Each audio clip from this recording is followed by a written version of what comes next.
आज के इस महत्वपूर्ण विषय पर आप सभी वरिष्ठ महानुभावों ने जो विचार रखे हैं वह बहुत ही महत्वपूर्ण है। हम सभी देश की सीमाओं की रक्षा में दिन रात लगे हमारे वीर जवानों के साथ चट्टान की तरह खड़े हैं। उनकी वीरता, उनके कौशल, उनकी सूझबूझ पर देश अटूट विश्वास रखता है। इस सर्वदलीय बैठक के माध्यम से मैं शहीदों के परिवारों को भी ये विश्वास दिलाता हूं कि पूरा देश उनके साथ है, पूरा देश उन्हें नमन करता है। साथियों, पूर्वी लद्दाख में जो हुआ उसको लेकर आपने रक्षा मंत्री जी और विदेश मंत्री जी को सुना भी और प्रेजेंटेशन को भी देखा। न वहां कोई हमारी सीमा में घुस आया है, न ही कोई घुसा हुआ है, न ही हमारी कोई पोस्ट किसी दूसरे के कब्जे में है। लद्दाख में हमारे 20 जाबाज शहीद हुए, लेकिन जिन्होंने भारत माता की तरफ आंख उठाकर देखा था, उन्हें वो सबक सिखा कर गए। उनका ये शौर्य, ये बलिदान हमेशा हर भारतीय के मन में अमिट रहेगा।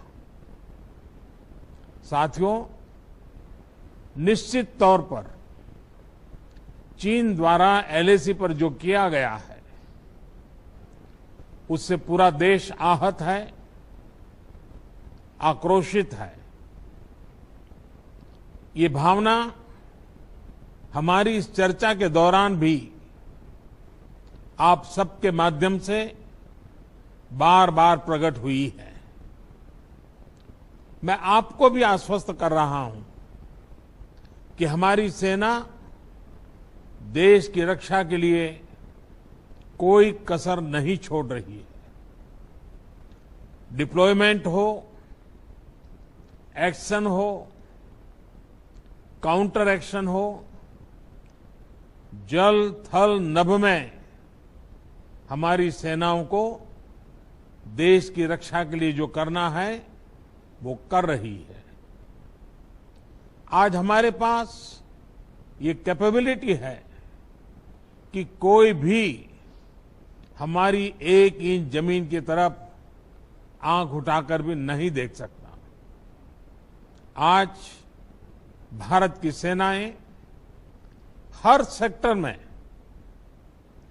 एक साथ मूव करने में पूरी तरह सक्षम है।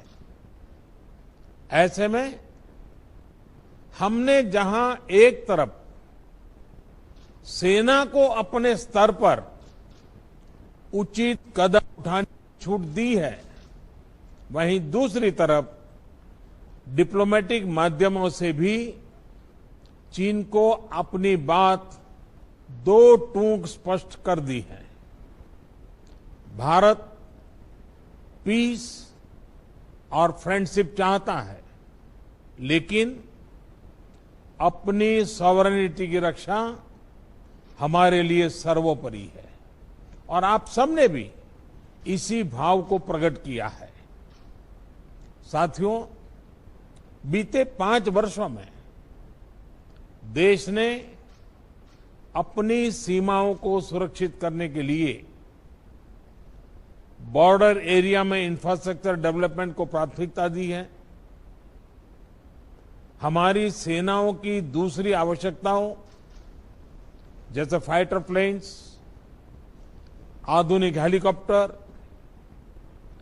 मिसाइल डिफेंस सिस्टम आदि पर भी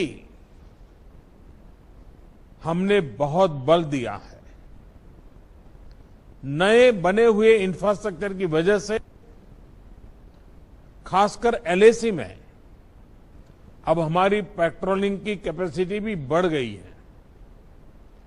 पेट्रोलिंग बढ़ने की वजह से अब सतर्कता बढ़ी है और एलएसी पर हो रही गतिविधियों के बारे में भी समय पर पता चल रहा है। जिन क्षेत्रों पर पहले बहुत नजर नहीं रहती थी, अब वहां भी हमारे जवान अच्छी तरह से मॉनिटर कर पा रहे हैं, रिस्पॉन्ड भी कर पा रहे हैं। अब तक जिनको कोई पूछता नहीं था, कोई रोकता टोकता नहीं था, अब हमारे जवान डगर डगर पर उन्हें रोकते हैं, उन्हें टोकते हैं।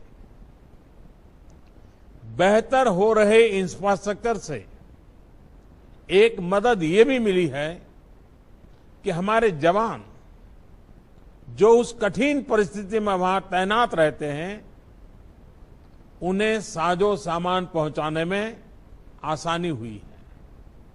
साथियों, राष्ट्रहित, देशवासियों का हित हमेशा हम सभी की सर्वोच्च प्राथमिकता रही है। चाहे ट्रेड हो, कनेक्टिविटी हो, काउंटर टेररिज्म हो, भारत ने कभी किसी बाहरी दबाव को स्वीकार नहीं किया है। राष्ट्रीय सुरक्षा के लिए जो भी जरूरी कार्य है, जो भी जरूरी इंफ्रास्ट्रक्चर का निर्माण है, उसे इसी तरह तेज गति से आगे भी किया जाता रहेगा। मैं आप सभी को, सभी राजनीतिक दलों को फिर से आश्वस्त करता हूं कि हमारी सेनाएं सीमाओं की रक्षा करने में पूरी तरह सक्षम है। हमने उन्हें यथोचित कार्रवाई के लिए पूरी छूट दी हुई है।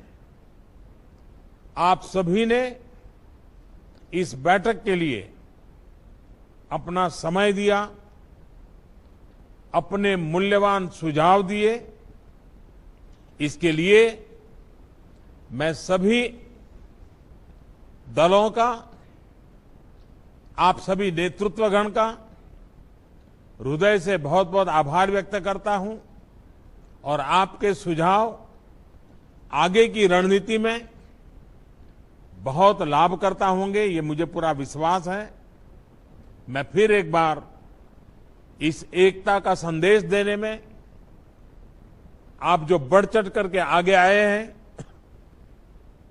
वे सेना का मोरल तो बढ़ाएगा, देश के लोगों की हिम्मत बढ़ाएगा, लेकिन दुनिया को भी जो संदेश जाना चाहिए वो पहुंचेगा। और इसलिए आज की मीटिंग में आपकी सकारात्मक भूमिका का बहुत मूल्य है, उसका बहुत ऐतिहासिक महत्व है। और इसलिए भी आप सभी अभिनंदन के अधिकारी हैं। मैं फिर एक बार आप सबका धन्यवाद करता हूं। नमस्कार।